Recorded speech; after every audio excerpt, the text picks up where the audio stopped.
Using Afterpay for flights is a convenient way to book your travel without having to pay the full amount up front. To get started, you need to have an Afterpay account, which you can create by downloading the Afterpay app or signing up on their website.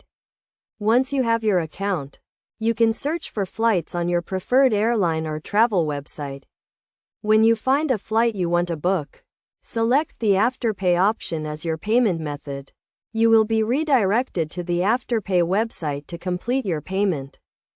Afterpay allows you to split the cost of your flight into 4 equal payments, due every 2 weeks. You will need to pay a quarter of the total cost at the time of booking, and the remaining 3 payments will be due over the next 6 weeks.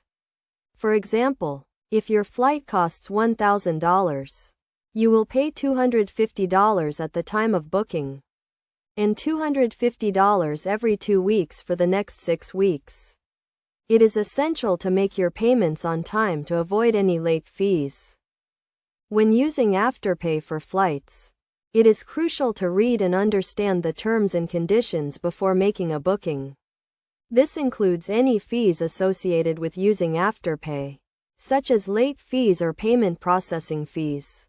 Additionally, you should also check with your airline or travel provider to see if they have any specific requirements or restrictions for using Afterpay.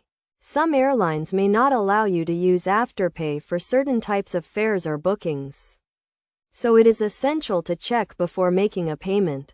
To make the most out of using Afterpay for flights, it is recommended to book your flights well in advance to ensure availability and to get the best prices. You should also make sure you have a stable income and a good track record of making payments on time to avoid any issues with your Afterpay account.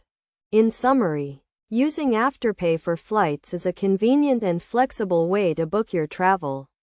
By following these steps and understanding the terms and conditions, you can enjoy your trip without having to pay the full amount up front. Remember to always make your payments on time and to check with your airline or travel provider for any specific requirements or restrictions.